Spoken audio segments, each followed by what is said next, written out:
Tere kõigile, kes siin kohal on. Algamas on esimene webinar sarjast õppimine läbi rollimängu ning tänase sissejuhatava osa pealkiri on, mis on õpilarv. Mina olen Marilyn Eissalu, olen rollimänguga tegelenud juba umbes 15 aastat, nii mängija kui korraldajana ja täpsemalt siis larviga, kuna rollimänge on erinevaid. Ja täna siis jagan mina sellist üldist tausta alguses, et mis see larv kui selline on. Aga hiljem astuvad üles ka Lea Pullerits, kes räägib konkreetsemalt juba õpilarvist ning ka Jaagup Pirve ja Kaire Koidu, kes jagavad oma rollimängu kogemusi.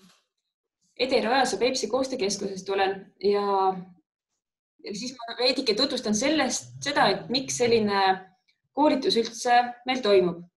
Tegemist on ühe Põhjamaade ministrite nõukogu poolt rahastatud projektiga, mille käigus me püüamegi tutvustada erinevatele haridustöötajatele, keskkonnaharidusspetsialistidele, koolidele ja kõigile teistele huvilistele, et mis on rollimäng, rohkem siis täpsemalt siis, mis on larp ja kuidas seda saaks paremini kasutada haridustöös.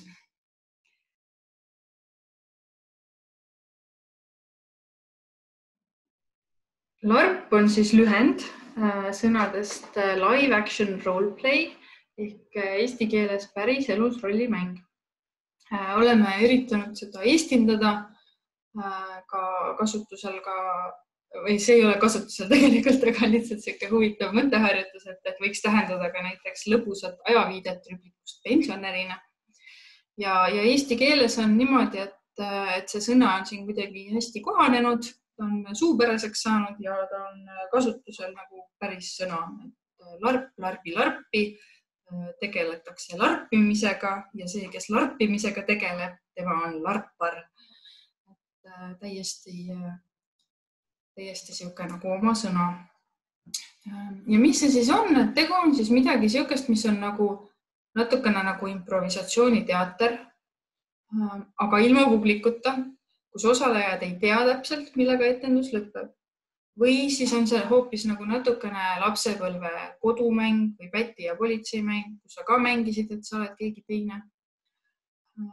Aga siis see on kuidagi kokku pandud, saanud natukene suuremaks ja siis sellest tulebki see, et sa lähed kuskile mitte võib-olla enam nii lapsena ja mängid kedagi teist ja erinevalt siis teatrist ei ole sul seda stsenaariumit päris ette antud. Ja rollimänge on väga erinevaid. Nagu ma alguses ütlesin, siis larp ei ole ainus rollimäng, on arvutimängud, on Dungeons and Dragons ja igasugused muud ümberlaua jutumängud. Aga larp on siis see, kus üritatakse kõike võimalikult realistlikult ise kogeda ja olla. Ja selle jaoks, et seda saavutada, on siis osalejatel oma roll, või karakter, keda nad mängivad. Neil on selle karakteri elluäratamiseks kostüüm ja varustus ja teiselt poolt siis mängujuhtide poolt või mänguloojate poolt on siis pakutud nendele rollidele mingisugust tegevust, mingisuguseid sündmusi. Seda võib olla rohkem, võib olla vähem ja see on üsna erinev sõltuvalt sellest, mis larp parajasti on. Et neid teemasid on väga erinevaid, piirid praktiliselt seab ikkagi ainult fantaasia. Et kuigi võib tunduda, et me ei saa mängida kosmoselaeva seiklust, siis siiski, ka seda on võimalik teha väikeste mööndustega. Et siin ma olen välja toonud selle, et kuidas nagu Eestis on kuidagi tekkinud siuksed erinevad rollimängu või larbi siuksed teemad või rühmad on hästi palju. Kunagi oli näiteks fantaasia, siukest keskaeg sõrmust ei saanud selliseid larpe, siis reaalsus, ehk siis nagu nii-öelda tänapäev, ka ulmet, eks ole, kosmost, siukest postapokalüptilist midagi, selliseid asju mängitakse läbi. Siis ajamääratlus on oluline, et mängitakse ka päris ajalugu, päris viikingi aega, päris keskaega. mis mängitakse tänapäeva ja siis tulevikku. Kui mõelda, et mitte ainult selle peale, et mis selle mängu teema on, vaid kuidas see mäng on üles ehitatud, siis võib larbid jagada. See on üsna nagu lai jaotus, et on seikluslarbid, intriigilarbid ja olustikularbid. Kindlasti on mingeid teisi veel ja kindlasti need natuke kattuvad, aga see on üsna niisugune selles mõttes määrav, et väga paljud rollimängijad valivad selle järgi, et kas neile meeldib see seikluslarp, mis on see, et sa lähed metsa lohet tapma või sa lähed mingisugusele uuele planeedile avastama, mis seal on. Või intriigilarbid, mis on siis siuksed, et sa oled mingisuguses õukonnas, kus kuninga vastu on mingisugune salaplaan, mingi sepitsus, mingisugused poliitilised mängud.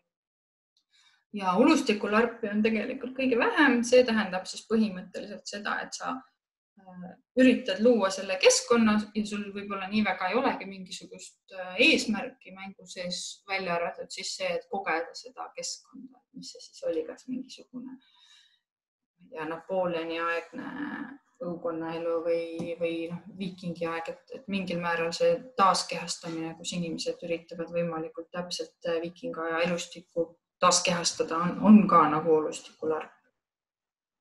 Siis tehakse nii üksikuid mänge kui seeriaid ja siis see viimane jaotus on põhimõtteliselt relvade põhjal, sest et väga paljud larbid on just niisugusele vägivallale mitte üles ehitatud, aga hästi palju on niisugust füüsilist komponenti sageli.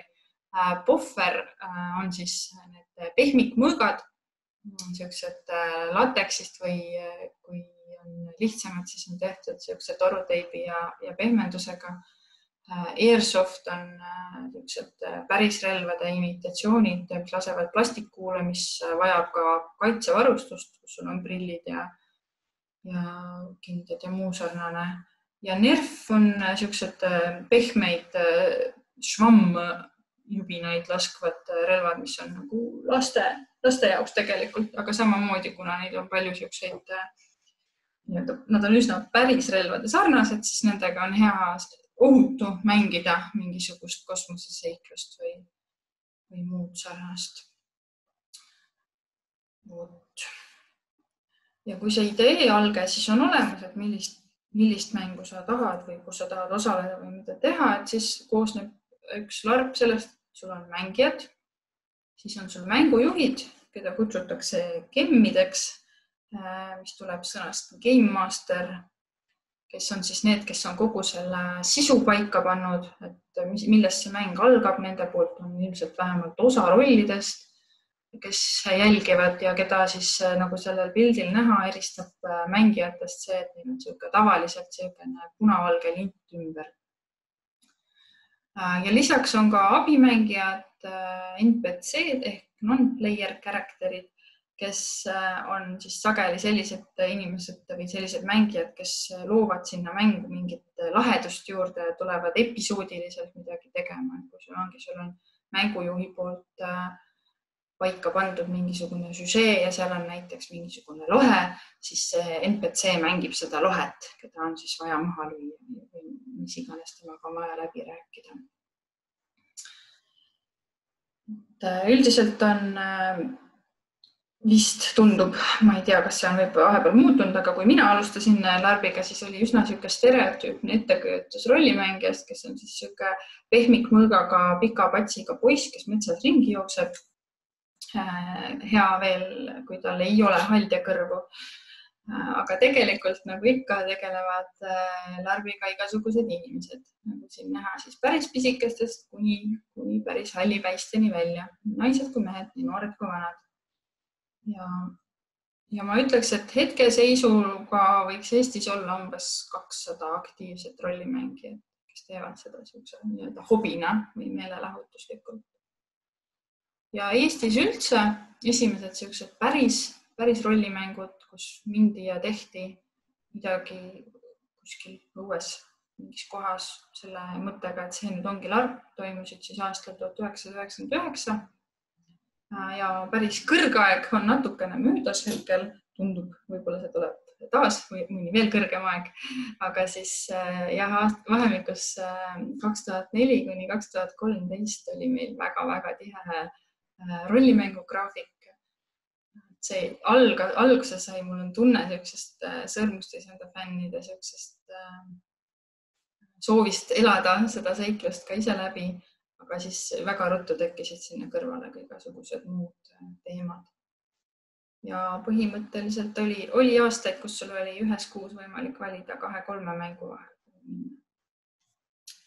Praeguseks on see natukene ära aegunud, ma ütleks. Praegu on hea, kui on 5-6 suuremat avalikku mängu aastas. Aga miks sellega siis tegeletakse üldse? Et LARP kui hobi või selline meelelahutus on kindlasti hästi lõbus, hästi põnev, kui sa otsid oma ellu põnevast.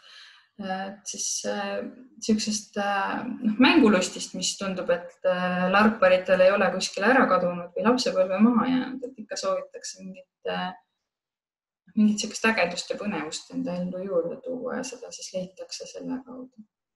Samamoodi on väga palju ajaloohuvilisi rollimängijate seas või ka just nagu selliseid tuleviku ulmehuvilisi, kes mõtlevad, et aga huvitav, kui ühiskond oleks hoopis teine või kui aeg ja ümbrus oleks hoopis teine. Ja kindlasti on see ikka suhtlemisvõimalus. Koht, kus sul on tekkinud sõpruskonnad või Eesti rollimängijaskond ongi põhimõtteliselt üks suur sõpruskond. Ja siis kindlasti, millest me nüüd hiljem ka natukene edasi räägime, on see, et rollimängu või LARPi kasutatakse ka eesmärgipäraselt kui õppemeetodit. Kõige lihtsam näide on igasugused koolitused ja meeskonnatreeningud, kus sul on keegi kehastub müüjaks ja õpib paremat kliendiga suhtlemist, et see on ka ilmselgelt rollimäng. Aga samamoodi ka igasugused sotsiaalse pädevuse ja empaatia arendamise kursused, teraapiad, sellised asjad sageli kasutavad rollimängu. Ja et nagu siduda siis selle meie veebikoolituse teemaga, et LARP kui õppemeetod, et siis ma mõtlesin, et ma räägin natuke sellest, et mida mina olen isiklikult läbi LARPi õppinud. See on kindlasti üsna individuaalne, eriti kuna mina ei ole osalenud mingitel sellistel õppe-LARPidel, vaid just nagu meelelahutuse poole pealt, sest lihtsalt mulle väga meeldib. Aga kindlasti, kuna hästi palju on sellist suhtlemist ja eri rollidega suhtlemist ja eri rollis olemist, siis nagu empaatiavõime ja suhtlemisoskus on mul kõvasti arenenud. Loovust kindlasti, sest mulle väga meeldib teha ise neid kostüüme ja rekvisiite mängude jaoks. Ja ma olen ise ka, kuna ma ise üsna ruttu hakkasin mänge korraldama, siis ka see korraldamine annab sellise nagu loomekogemuse, et sul on mingi ettekujutus mingist loost, mida sa tahad ellu äratada ja kuidas sa seda siis teed ja mis need inimesed ja rollid sa sinna tekitad. Hästi palju teadmisi ajaloost, kirjandusest ja mütoloogiast. See on nüüd jälle tänu sellele, et need teemad lihtsalt mind huvitavad. Kui mind huvitaks rohkem füüsika, matemaatika, mingisugused tulevikuvisioonid, siis ma oleks ilmselt nendest rohkem õppinud ise. Aga sageli ongi, kuna sul on mingisugused mängud, mis toimuvad mingis realistlikus ajaperioodis, siis loomulikult eeltööd tehes oma rolliks valmistudes sa uurid selle kohta, kuidas inimesed elasid, mis riideid nad kandsid, mis olid mingisugused käitumisnormid, sotsiaalsed normid. Et see on selles mõttes minu jaoks kõige parem õppimine nagu lastel ikka, et kui sa ise tahad midagi teada ja lähed seda otsima, mitte keegi ei ütle sulle, et sa pead nüüd seda teadma. Ja kindlasti käsitööoskused on mul arenenud, et ma olen teinud ise kostüüme ja kõiki neid rekvisiite. Siin pildi peal on ka näha, on ühe mängu jaoks ehitatud selline hiigelämbliku võrguga metsa. Annab üsna juba selliste teatributafooride taseme välja. Ja loomulikult füüsiline areng, et kui sa kuskil metsas ringi jooksed või veel parem, kui sa seal mõõgaga vehid, et siis see on päris hea trenn. Vot. Aga ma ütleks, et see võiks olla näiteks selleks sissejuhatuseks kõik. Ma äkki siis hoopis jagan vahepeal videot ühe rollimängija kogemusest, kuidas on olla rollimängija. Et tervitus. Mina olen siis Jaagup Irve ja ma olen, ütleme, larbiga tegelenud, ma arvan, kuskil 2000-ndate algusest saadik.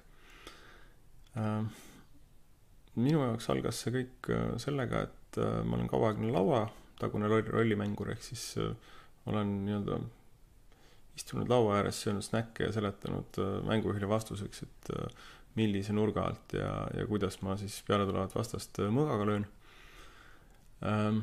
Mis on omamoodi põnev, aga selline lauamängulik. Ja kui larp Eestisse tuli, siis eks ma nägin seda kõrvalt. Esimene mäng jätsin vahele, teine mäng oli kohutavalt hea ja siis kolmandale mängule jõudsin ma kohale. Ja ütleme, et mul on selles mõttes hästi konkreetne hetk, millal ma nagu tunnen, et ma hakkasin larbi entusiastiks ja seal samas esimesel mängul. Meie rühm oli kõik peaaegu hukka saanud. Üllatusrünnakul ei ole palju teha. Lasime jalga, vist kolmekesi jäime kuskile põõsasse luurama ja siis võitja pool siis oli kuskil mäe otsas ja pidas seal pidu ja elasid oma elu. Mina aga luurasin neid ja sealjuures ütleme, et kui lauataguses rollimängus juhtub niimoodi, et mängija ütleb, et ma istun öö läbi metsas, et siis reaalsuses juhtub selline asi, et kui sa larbil oled, siis seal on kõikvõimalikke selliseid takistusi sellele öö läbi metsas olemisele, ehk siis seal on sääski, pead vältima igasuguseid loike, mille sa siis nii-öelda, kui sa laua taga ütled, et ma just kahlan läbi loigu ja kuivan ära ja kannatan ära, et siis ütleme, reaalelust tuleb see kõik läbi teha. Siis minu see hetk oli selline, kus ma olin pimedas, üleval linnamäel kostusid mingid hääled ja siis ma mingi hääle peale olin veendunud, et okei, et nüüd mind nähti. Nüüd aastaid hiljem ma muidugi tean, et niimoodi ülevalt valges olles pimedas on võimatu näha, parimal juhul saad midagi kuulda. Aga tollal oli see kõik väga reaalne ja õudne ja siis ma kükitasin maha. Aga ma olin omale teadmata jõudnud keset nõgeseid ja nõgesed jõudsid läbi pükste. Ja siis ma olin seal, kükitasin, tahtsin võib-olla karjatada, püsti tõusta, aga ei. Et siis oleks ju avastatud, siis kannatasin neid nõgeseid liikumatult ja siis passisin seal 10 minutit. Sain aru, et olgu, et nüüd ilmselt on oht möödas. Ja siis vaikselt liikusin edasi. Aga see kogemus minu jaoks oli selles mõttes nagu võrratu kogemus, et hästi palju selliseid tegevusi, mis muidu kuidagi deklaratiivselt on mööda läinud, tegelikult omavad selliseid maalaseid detaile, mille peale muidu ei tuleks. Ja siis ma sain aru, et sellel on justkui oma selline koht taeval. Ja, ütleme.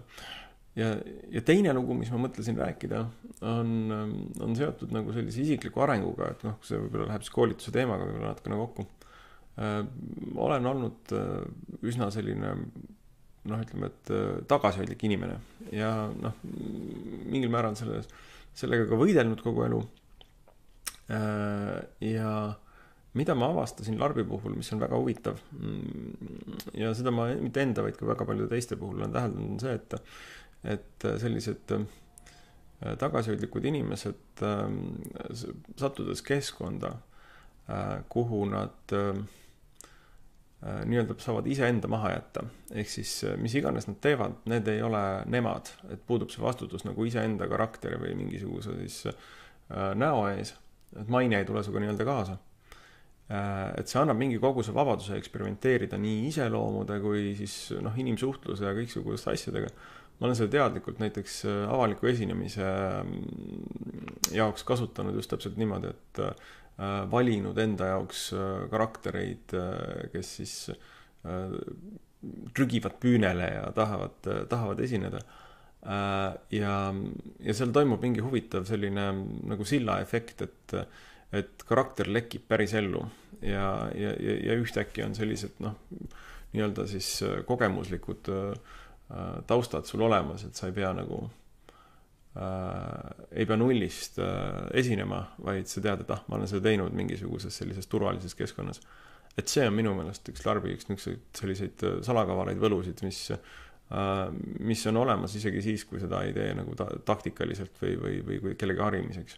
See on siis Jaagup Hirve, aga nüüd näete veel ühte rollimängijat. Palun, Kaire. Tervitus siis kõigile minu poolt. Mina olen Kaire ja täna siis mõtlesin, et näitan pisut, et mis nagu rollimängija saab nagu teha. Et ta saab eksperimenteerida enda ja oma rollide ja kogemustega. Et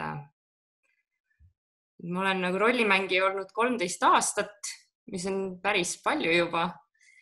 Ja selle aja jooksul on saanud ikka väga palju erinevaid rolle teha ja seda seiklust ja põnevust on jagunud oma jagu. Aga kui mõelda, et mis mind selles rollimängus nagu paelub, et esimeseks ma kohe ütleks, et ongi see põnevus ja ettearvamatus, mida LARP pakub, et sa võid mõelda midagi ette oma tegelase kohta, et mida ta võiks teha ja mingid plaane pidada, aga üsna tihti need nagu teiste mängijatega koostöös lähevad hoopis muud rada pidi ja enamasti veel põnevamalt, kui sa nagu ootasid võib-olla. Et see siis kõik see sinna teise karakterisse minek ja see võlumaailma kogemine, et see nagu rikastab nagu igapäevaelu ka, et sa nagu saad läbi enda midagi müstilist läbi elada, et see on hästi huvitav ja see, et kuidas see kogemus natuke nagu sinuga kaasa tuleb, et nagu eelmises videoski kõneleja rääkis, et kõik see eneseareng ja julgus midagi teha või mingeid otsuseid teha nagu siis rollimängu sees, kus sa peadki lihtsalt kiiresti otsustama midagi ära, et kas nüüd on see õige hetk siit nõgestest välja hüpata, et just nüüd ma pean hüppama välja, et ära põgeneda, et sinna kükitama jääda ka ei saa ja siis mis sellest kõik nagu välja koorub lõpuks seiklus, et isegi kui sind avastatakse, siis see kogemus olla väga tore, just see suhtlemine nende teiste karakteritega.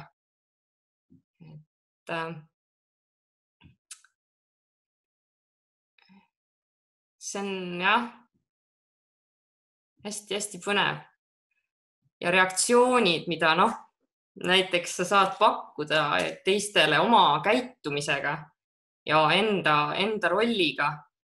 Et ma naudin seda väga, et kui ma saan nagu tekitada mängus ja teiste rollide jaoks mingi sellise sündmuse, mis nagu rikastab kogu mängu või teeb mingi huvitava meeldejääva seiga, et seda ma väga naudin.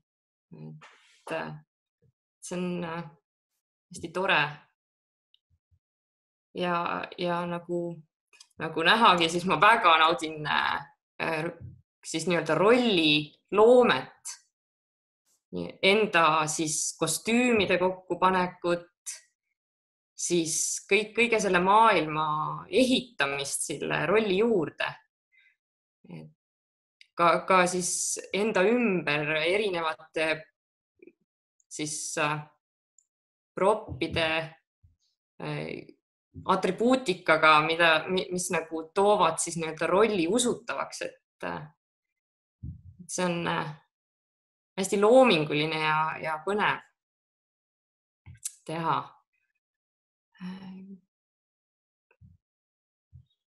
mis ma veel välja tooks, ongi, kuna rollimängus sa oledki ise kõige selle keskel, mitte nagu teatris, kus sa vaatad kuskil, et olla selle loo osaline ja tegelikult oma käitumisega nagu mõjutada seda loo kulgu pisut. Et sa tunned, et sa oled oluline, et iga lüli, iga väike rollikene, et ükskõik, mis sa ütled, siis tegelikult võib mõjutada kogu mängu ja minna nagu laiali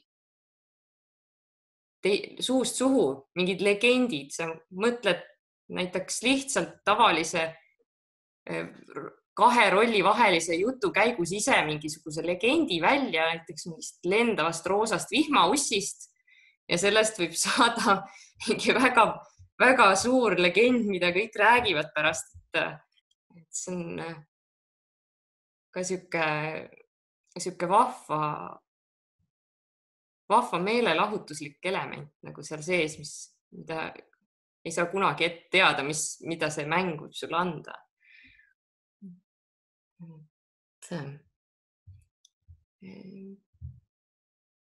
Ja kõik see kogemus, nagu erinevaid emotsioone kogeda turvaliselt, annab rollimäng.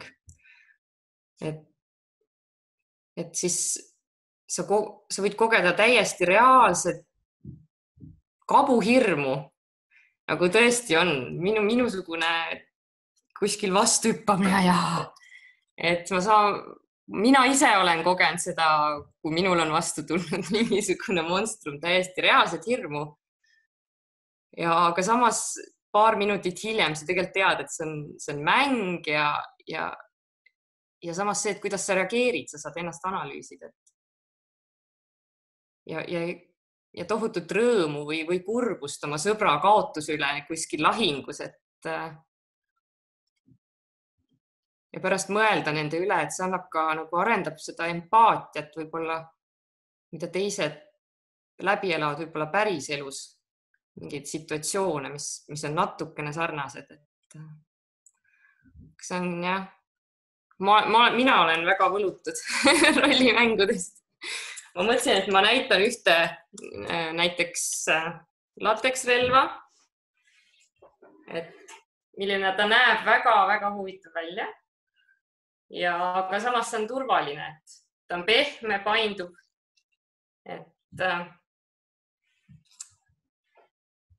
Et sellistega saame siis turvaliselt mängida läbi selliseid toredaid filmistseene. Saad olla ise kangelane, ise enda rollis. See on väga tore. Siis aitäh ja ma saan kohe panna ka Lea video mängima ja siis lähme lõpuks edasi päris õpilarpide juurde. Tere! Mina olen Lea ja räägin teile, mis on hariduslikud rollimängud ja õpilarp. Väga lihtsalt defineerides on hariduslikud rollimängud, millel on haridusliku eesmärk ja sisu. Täpsemaks minnes alustaksin sellest, mis vahet on hariduslikul rollimängul, simulatsioonil ja õpilarbil või õpilarbil ja tavalisel larbil. Ennetavalt võib öelda, et mingeid rangeid piire on väga raske tõmmata, aga siiski otsustasin välja tuua mõned erisused. Kõigepealt, mis on neil ühist? Nad on kõik seotud draamaõppega ja aktiivõppega ning nad kõik aktiviseerivad osalejat nii füüsiliselt kui emotsionaalselt. Mis on neil erinevad? Simulatsioonis ei ole osalejal tavaliselt tegelast, vaid pigem üritatakse keskenduda mingisuguse olukorra, situatsiooni jäljendamisele. Rollimängu ja õpilarbi vahele on samuti üsna raske tõmmata kindlat piiri. Küll aga rollimänguks võib nimetada väga-väga paljusid erinevaid asju. Näiteks kui ka tehakse tunnis paari väga visandliku tegelasega üksik stseen, mis võib kesta kõigest paar minutit, siis seda veel ei saa nimetada õpilarbiks, vaid siis ongi tegemist pigem sellise haridusliku rollimängu stseeniga. Samal ajal kui õpilarp on ikkagi juba üsna kompleksne mäng, kus on loodud nii tegelased, olustik, maailm ja ka raamistik. Kuid ka seal on sellised variatsioone, et mis hetkest ikkagi on miski õpilarp. Minneski konkreetselt larbi juurde, millest rääkis teile pikalt ka Marilyn, siis larbi maagia seisnebki selles ühisloomes, kus kõik osalejad panustavad aktiivselt sellesse, et osaleda mõndagi koos teistsuguses reaalsuses. Seega, mida rohkem osalejaid sellesse panustavad, seda rohkem nad saavad sellest ka tagasi. Sellest lähtuvalt ütleksingi, et suurim erinevus larbi ja õpilarbi vahel on osalejad. Hobikorras meelelahutuslikul larbil on peamine käivitav jõud osalejad ja nende entusiasm, julgus ja looming. Kõige olulisem on osalejad muidugi kõigis neid erinevates väljatoodud hariduslikes rollimängudes, sest et ilma nendeta oleks see mäng lihtsalt üks idee paberil. Kuid kuna õpilarp toimub tavaliselt laste ja noortega, kelle jaoks see on võib-olla esimene kord rolli mängida ning olukord on nende jaoks väga uus, ebakindel või isegi peavad nüüd kohustuslikult seda mängu mängima, siis see muudab selle lähtepunkti natuke teistsuguseks. Teiseks on õpilarbil ka hariduslik eesmärk, millest osalejad teatud määral peaksid aru saama. Seetõttu ütleksingi, et meelelahutusliku larbi ja õpilarbi üks peamiseid erinevusi on see, et õpilarb peab aitama osalejad tulla mängumaailma läbi väga konkreetse ja selge raamistiku, kus on tegelased ja tegevused, mis neid kaasa tõmbavad ning see konkreetsus omakorda teatud määral piirab nende tegutsemisvabadust. Samal ajal on tegutsemisvabadus just see, mis teeb õpilarbi nii võluvaks, nii et seal on oluline leida selline hea tasakaalupunkt. Miks kasutada õpilarpi? Sellest räägime täpsemalt järgmine nädal. Aga üldiselt ütleksin ma, et õpilarp on hea meetod, et rääkida kompleksseid lugusid ja situatsioone, kus on oluline erinevad vaatenurgad, erinevate inimeste olukorra ja siseelu mõistmine, nendega empatiseerimine. See tekitab huvi ja ärgitab arutlema ja tekitab emotsionaalse sideme selle teema või sündmusega. See ei pruugi olla väga hea meetod selleks, et anda edasi konkreetseid teadmisi, kuid kui on võimalik sobitada mingisugused faktiteadmised mängu konteksti, võib see mõjuda just kinnistavalt. Näiteks, kui on Prantsuse revolutsiooni teemaline mäng, siis on võimalik läbi ajalehtede või kirjade anda edasi tegelikult väga palju teadmisi, mis sellel perioodil toimus, mis olid päevakajalised sündmused.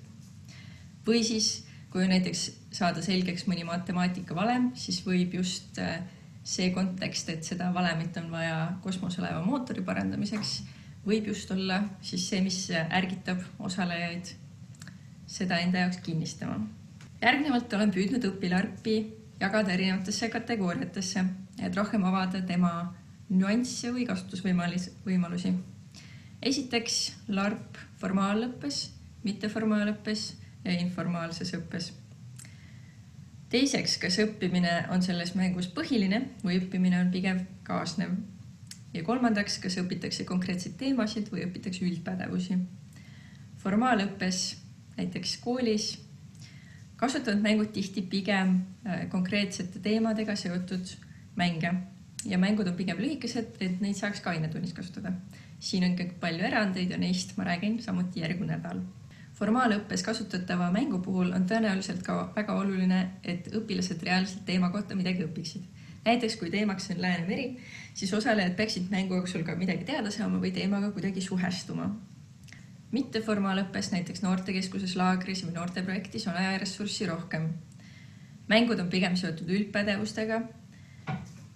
Neis võib olla erinevaid teemasid, mis erinevatele osalejatele olulised on. Näiteks võib olla mäng sotsiaalsest ebavõrdsusest, kus igaüks vastavalt oma elukogemusele ja vaatenurgale leiab midagi uut. Või õppimiskoht on hoopis sotsiaalsete oskuste arendamine läbi selle mängu. Õppimine on põhiline, kui mäng on loodud õpieesmärkidega või kui läbiviija kasutab mängu pidades silmas õpi eesmärke ning valmistab osale enne ette, aitab mängu ajal õpitut esile tuua ja aitab pärast mängu õpitul kinnistuda ja aitab osalejatel reflekteerida. Õppimine on pigem kaasnev ehk informaalne õppimine, kui LARPist saadavast kogemusest õpitakse, kuid eesmärke pole teadvustatud ja õpitut ei reflekteerita. Selline õppimine toimub tõenäoliselt igas rollimängus. Näiteks igasugune seikluslarp metsas on ilmselt noorte jaoks kasulik, kuid õpilarbiks saab teda nimetada siis, kui on seatud teatud õpieesmärgid ja hiljem neid ka kuidagi tuuakse esile ja teadvustatakse. Esiteks siis näide mängust, mis on mitteformaalses õppes ja kus käsitleti üldpädevusi, mitte siis konkreetseid õppekavas olevaid teemasid. Kuna minu peamised kogemused ongi mitteformaalses õppes, siis oskan sellest natuke pikemalt rääkida kui formaalses õppes mängitavatest mängudest. Ja siin ma tõin näiteks siis sellise mängu nagu Utposten, mis on mäng, mida viiakse läbi Norras juba mitmendat aastat, kus siis tulevad üle Norra kokku noored, küll piirkonniti ja mängu tegijad käivad erinevates siis nii-öelda piirkondades läbi viimas seda mängu. Ja selle sihtrühm ja eesmärk on siis siuksed ellu astuvad noored, ehk siis see on selline mitteusklik alternatiiv leeritamisele. Ja see on osa programmist, kus nad kohtuvad koolivälisel ajal ja arutlevad erinevate eetiliste dilemmade ja küsimuste üle. Ja ühe osana on siis see mäng. Ja mäng ise toimub, see lugu on postapokalüptiline maailm, kus nad kõik on siis sellises uurimisjaamas, neil on kõigil erinevad tööd ja mäng ise on mõned tunnid, aga see võtab neil kogu päeva, nad tulevad hommikul, neil on mitu tundi sellist ettevalmistust. Ja siis mäng.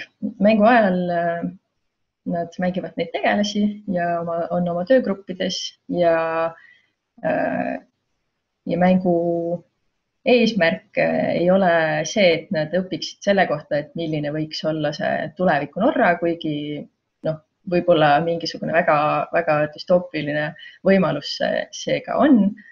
Aga eesmärk on see, et just et need olukorrad, mis kerkivad selles maailmas, kus võib-olla ressursse on piiratult ja kus varem olnud sellistel erinevatel ühiskonnakihtidel inimesed on nüüd koos, et kes varem oli võimupositsioonil või oli rikas, nüüd kõik töötavad sama eesmärgi nimel ja ellujäämise nimel. Et pigem on eesmärk tõstatada neid küsimusi ja mängu sees tegelase vaatepunktist, kuigi muidugi need noored on mõjutatud ka enda arvamustest, need küsimused lahendada. Ja seal ei ole nii-öelda valesid ja õigeid vastuseid. Ja ongi üritatud niimoodi teha, et ei oleks ühte selget lahendust ja väga tihti nad tegid nii-öelda selle valevaliku ehk siis valisid, et nad ei aita hädas olijaid või midagi taolist. Aga eesmärk oli just anda seda mõtteainet ja võimalusi aruteluks. Ja siin on mõned pildid sellest mängust, et iseenesest selle taga oli üsna suur tiim. Et kui rääkida sellest, et kuidas sellist asja siis korraldati, oligi kõigepealt selline mängu loomise protsess, siis mängu läbiviijate jaoks loomulikult ala ettevalmistamine ja nii nende laste juhendajate kui nende laste ettevalmistamine ja laste jaoks oli natuke vähem vaja ettevalmistada natukene siis nende juhendajad varem just samuti neid eetilisi küsimusi arutledes valmistasid nad ette, aga nad ei pidanud iseenesest ise mingit kostüümi ega mitte midagi muretsema, nad tulid kohale ja kõik toimus seal koha peal. Aga selles suhtes nad teadsid, et see mäng on osa nende sellest eetiliste küsimuste programmist niimoodi, et nad olid eelhäälestatud. Ja mängus siis läbivalt neil olid hetked, kus nad kohtusid oma grupiga ja arutasid üles kerkinud küsimusi, nii et toimus selline pidev reflektsioon ja pidev kaasamõtlemine ja arutelu ning samuti siis kuigi mängu lõpus need mängu läbiviijad ise ei viinud mingit sellist tagasisidestamist ja reflektsiooni läbi, siis neile anti kaasa materjalid, mille põhjal need juhendajad siis oleksid pidanud ja loodetavasti ka seda tegid, siis jätkasid nende tekkinud õppekohtade neist kasu saamist. Siis ühe näitena formaalsest õppest, kus siis on mingi konkreetne teema, on üks selline mäng nagu küla, kus lapsed, õpilased siis tavaliselt ühe koolitunni jooksul 45 minuti sees on see mängitav, kus nad mängivad erinevaid perekondi, kellel on selline igasugused ajaloolised vaenu küsimused ja mängu jooksul siis kerkivad üles uued küsimused, kus nad peavad valima, et kas nad teevad üldise hüvangu jaoks otsuseid või siis oma pere kasu jaoks.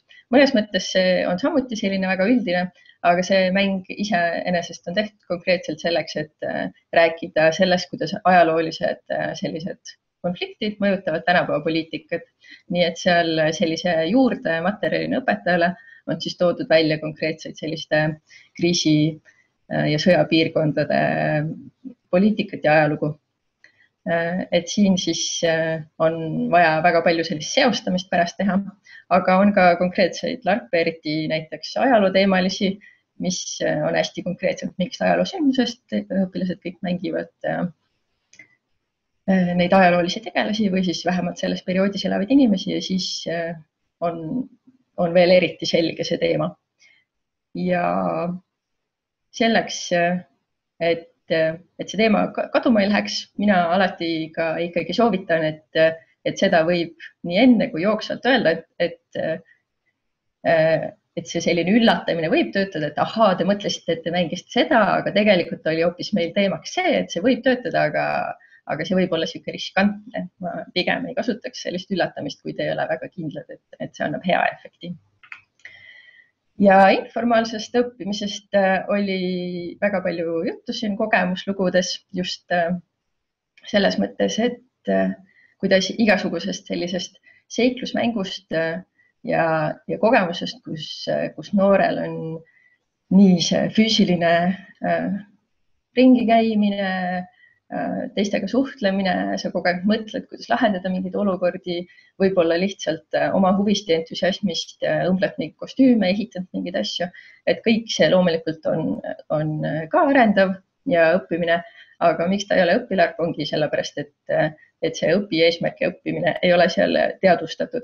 Et selles suhtes põhimõtteliselt on võimalik, et on täpselt sama mäng, kus ühes ei ole eesmärke ja ei toimu pärast mingisugust reflekteerimist ja see oleks informaalne ja me võtame selle sama mängu, aga enne seda me seame mingid eesmärgid, me osalejad samuti on sellest teadlikud ja pärast me jälle tuleme tagasi nende õpieesmärkide juurde ja vaatame, mida keegi õppis ja siis juba võiks teoreetiliselt nimetada seda õpilarbiks. Ja mis ma siin olen näitena toonud, on sellised, mis on väga paljudes erinevates riikides nüüd, Skandinaavia maades, näiteks Inglismaal ja ka Saksamaal on paljud algatanud sellised Harry Potterist inspireeritud võlukooli mängud, kus lapsed ka koos siis mingite juhendajate abiga, nii et ta võib olla ka selline mitteformaalse hariduse kategoorias, kus nad mängivadki sellist Harry Potteri või võlukooli teemalist seiklust ja nad mõtlevad ise neid tegelasi ja ka tihti teevad kostüümi ja nii edasi. Ja et kindlasti ka seal neil toimub igasugust õppimist, aga jah, et kui see on kui see on nende enda teha, et seda kuidagi analüüsida, siis pigem seda õpilarbiks ei nimetaks, vaid siis see ongi larp, kus ka toimub informaalne õppimine. Ja praegu mul järgmised põnevad näited jäävad siis järgmiseks nädalaks, et oleks midagi oodata. Ja minu poolt on kõik. Aitäh, Lea! Aitäh kõigile ja järgmise nädalani!